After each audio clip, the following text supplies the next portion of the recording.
All right. Happy almost Thanksgiving, or hope you had a good Thanksgiving if you're watching this after the fact. Whenever you decide to watch it, yeah. The sure. first Sunday of Advent is upon us. So you want to hear my spiritual thing that I had going on?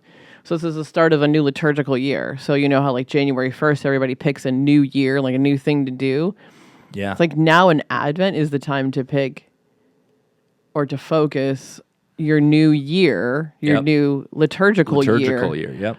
on something to change in your life. Yeah. So that just came to me. No, that's true. It is. It's the new liturgical year. So you know what? Your liturgical year can start in November, December now. How about that? There you go. Yeah. Start something new. Yeah, I mean, and it can lay the foundation for your New Year's resolutions as well, you know? Like, because if you're going to do, like, the Bible in a year or Catechism in a year with Father Mike Schmitz, like, you start that usually in January. Start it with Advent.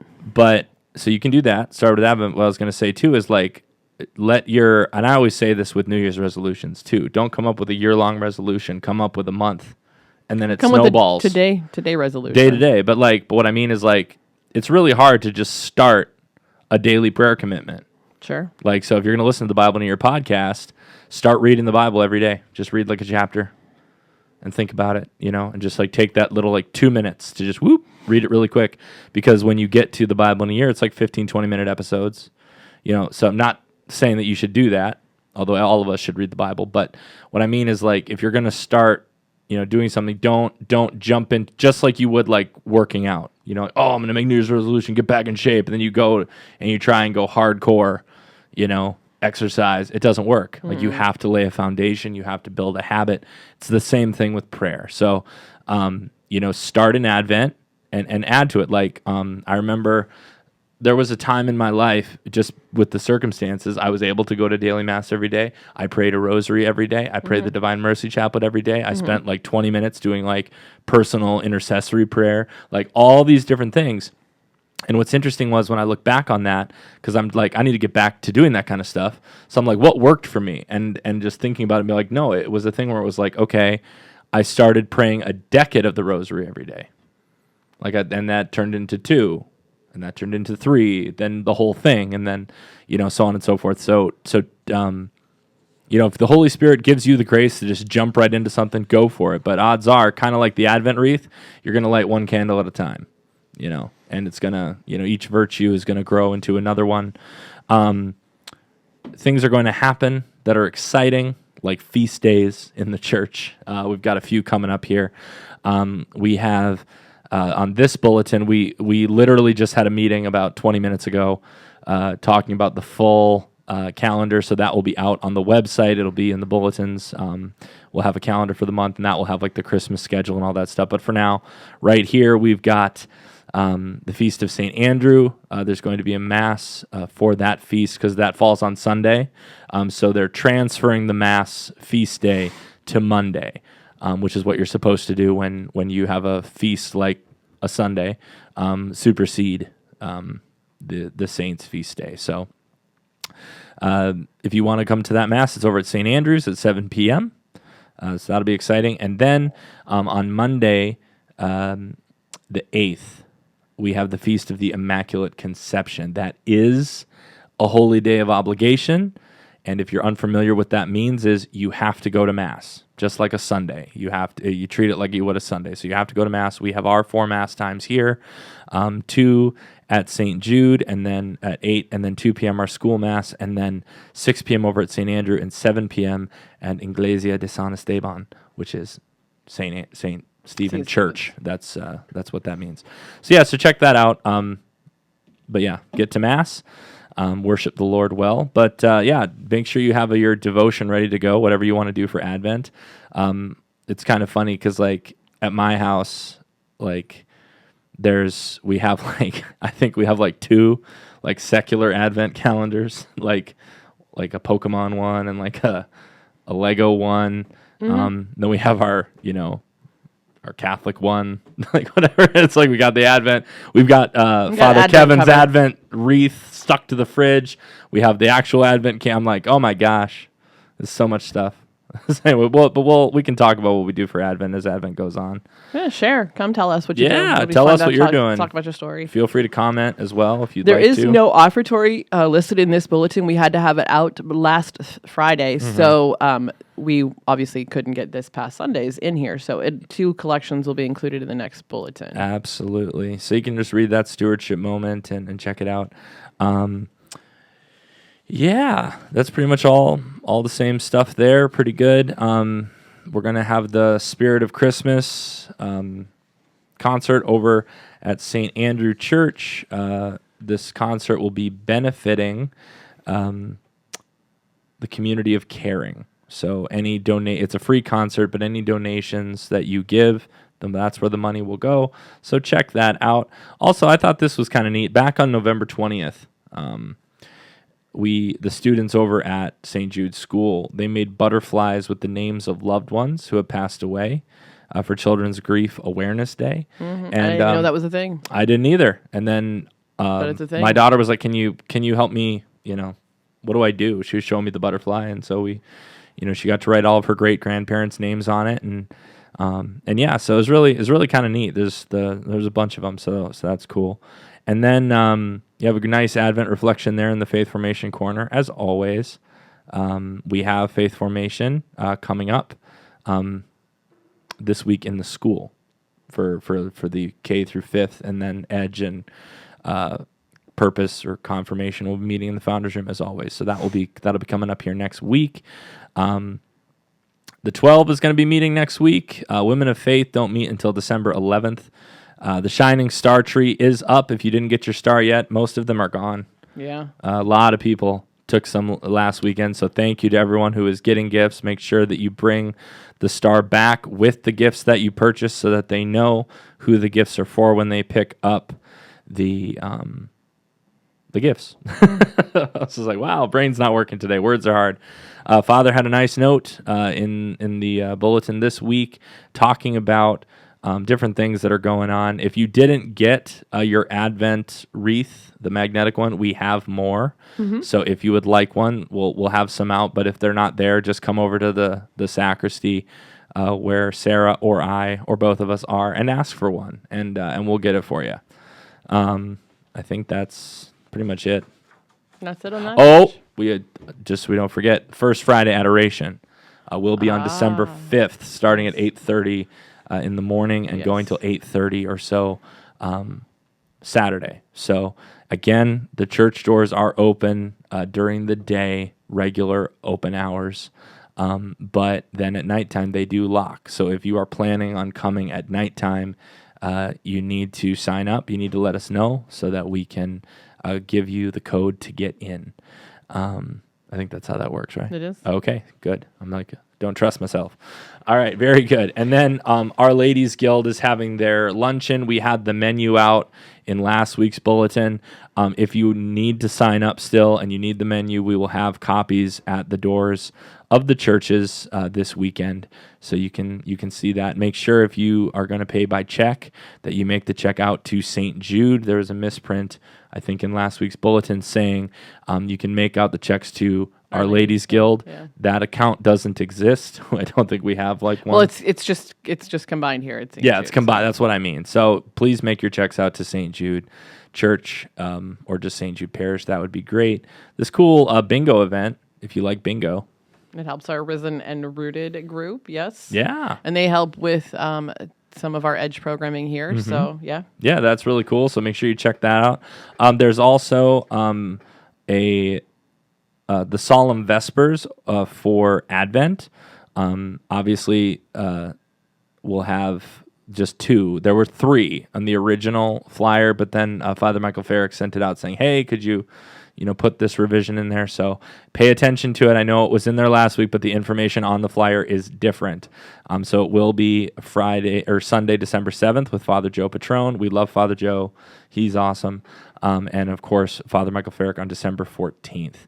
So be sure to check those out. If you are looking for a place to pray this Advent, that will be a great event. And then of course we have the annual clothing distribution. When does that say there? December 6th. Thank you, December 6th. So if you're able to do any of these things to help out the poor or anything like that, if you're leaving town, we had someone just today who is leaving town for the holidays, like the whole month of November or December. So if you're heading down south, if you're going somewhere and you took a star for the for the tree and you want to bring those gifts in before you leave, you're welcome to do that, but only if you're leaving town. We don't need everyone bringing them in. You can bring them in as soon as possible. It's fine. Yeah, that's fine. All right, we're saying it. You heard it right here. We can put them all in our Guadalupe room or the founder's room or wherever we need to right now. So that's true. And then I love what you have here on the Advent is here. The Advent is here thing. How you put the two places. You have the actual church, but then also the domestic church, and I love that.